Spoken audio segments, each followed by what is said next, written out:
Friends, welcome to MST kitchen. இன்றைக்கி நாம் ஒரு டிஃப்ரெண்ட்டான ஹெல்த்தியான ஒரு கிரேவி எப்படி செய்கிறதுன்னு பார்க்கலாம்.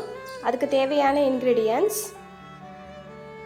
ஒரு பெரிய சைஸ் வெங்காயம் குட்டி குட்டியாக கட் பண்ணி எடுத்துருக்கேன். அதே மாதிரி ஒரு பெரிய சைஸ் தக்காளி கட் பண்ணி எடுத்துக்கோங்க.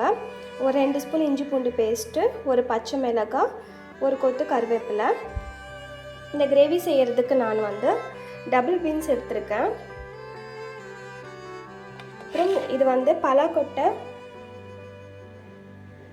பலாப்பழத்தோட கொட்டை எடுத்திருக்கேன். இது நல்லா வேக வச்சு எடுத்து வச்சுருக்கேன். அப்புறம் வெள்ளை மூக்கடலை பட்டாணி வேக வச்சு எடுத்து வச்சுருக்கேன். இது நல்ல ஒரு ப்ரோட்டீன் ரிச் கிரேவியாக இருக்கும். பலாக்கொட்டை நம்ம உடம்புக்கு ரொம்ப ஹெல்தி. அதனால் இதை வேஸ்ட் பண்ணாமல் இந்த மாதிரி வேக வச்சு ஒரு கிரேவியாக செஞ்சு சாப்பிட்டா உடம்புக்கு ரொம்ப நல்லது. இப்போ இந்த கிரேவி எப்படி செய்கிறதுன்னு பார்க்கலாம். இப்போ கிரேவி செய்கிறதுக்கு ஒரு கடாயில் எண்ணெய் ஊற்றி வச்சுருக்கேன். எண்ணெய் நல்லா சூடானதும் சோம்பு ஆட் பண்ணிக்கோங்க. தாளிக்கிறதுக்கு சோம்பு நல்லா பொரியட்டும்.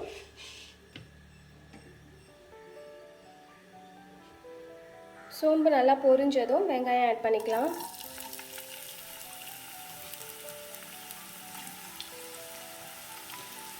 அது கூடவே பச்சை மிளகாய், கருவேப்பிலை ஆட் பண்ணிக்கலாம்.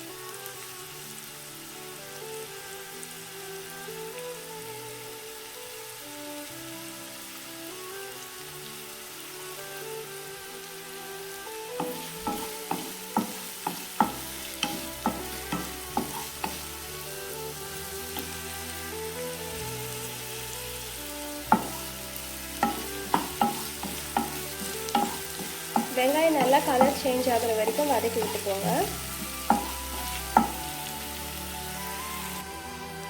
இப்போ பார்த்தீங்கன்னா வெங்காயம் நல்லா வதங்கிடுச்சு. இப்போ இது கூட இஞ்சி பூண்டு பேஸ்ட்டு ஆட் பண்ணிக்கலாம். இஞ்சி பூண்டு பேஸ்ட் ஆட் பண்ணி நல்லா பச்சை வாசனை போகிற வரைக்கும் வதக்கி விட்டுக்கோங்க.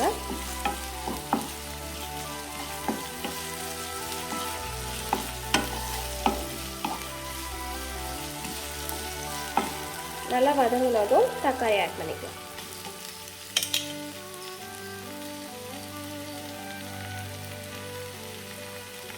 தக்காளி ஆட் பண்ணி நல்லா வதக்கி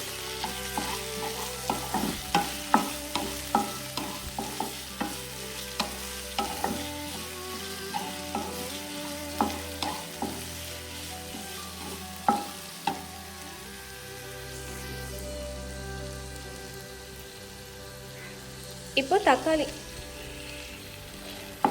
நல்லா வதங்கணும். நான் இந்த பலாக்கொட்டை விதையும்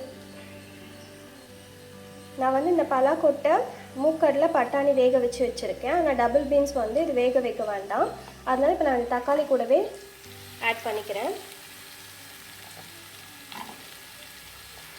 தக்காளி கூடவே சேர்த்து நல்லா வதக்கிக்கலாம். அதுலேயே எண்ணெயிலே நல்லா வெந்துடும்.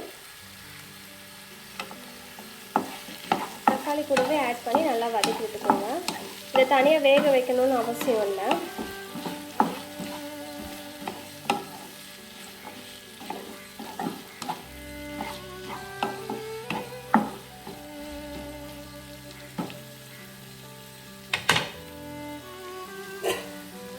இது ஒரு 5 minutes மூடி வச்சிடலாம். நல்லா எண்ணெயிலே வேகட்டும்.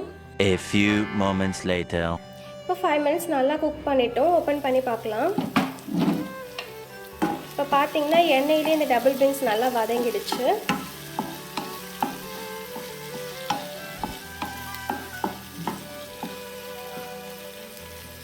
இப்போ பார்த்தீங்கன்னா இது ஓரளவுக்கு வெந்துட்டுருக்கோம். இது நசுக்கி பார்த்தீங்கன்னா உங்களுக்கே தெரியும். இது பார்த்தீங்கன்னா ஓரளவுக்கு வெந்துருச்சு. இப்போ இது கூட நான் 1/4 ஸ்பூன் மஞ்சள் ஆட் பண்ணுறேன். 1 ஸ்பூன் கரம் மசாலா தூள் ஆட் பண்ணிக்கோங்க.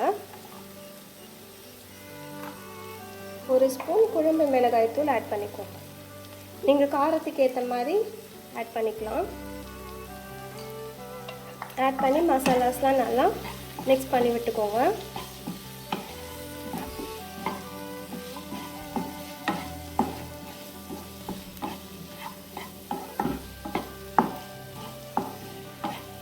மசாலா நல்லா மிக்ஸ் ஆகிடுச்சு. இப்போ நம்ம இது கூட இந்த சுண்டல் ஆட் பண்ணிக்கலாம்.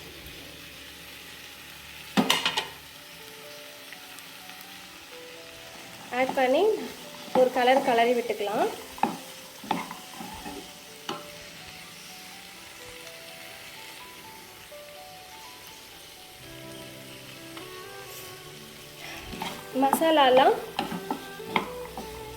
மசாலாலாம் நல்லா இந்த பருப்போட நல்லா மிக்ஸ் ஆகுற வரைக்கும் நல்லா கலரி விட்டுக்கோங்க.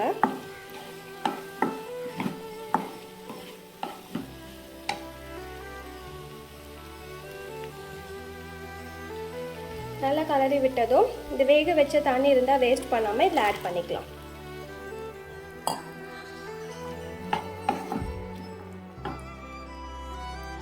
கொஞ்சம் கிரேவிக்காக கொஞ்சம் தண்ணி ஆட் பண்ணிக்கலாம்.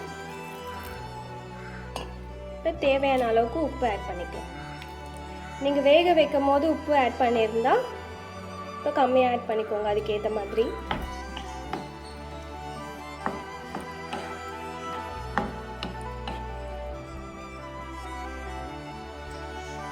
இப்போ இதை ஒரு 5 minutes மூடி வச்சிடலாம். A few moments later.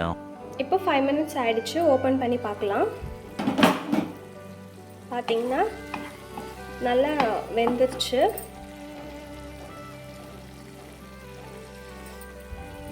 இப்போ நம்மளோட கிரேவி ரெடி ஆயிடுச்சு. இப்போ நம்ம இதில் வந்து மிளகு சீரக பவுடர் வந்து 1 ஸ்பூன் ஆட் பண்ணிக்கலாம். ஆட் பண்ணி ஒரு கிளறி விட்டுக்கோங்க. ஒரு கிளறிட்டு ஸ்டவ் ஆஃப் பண்ணிடலாம்.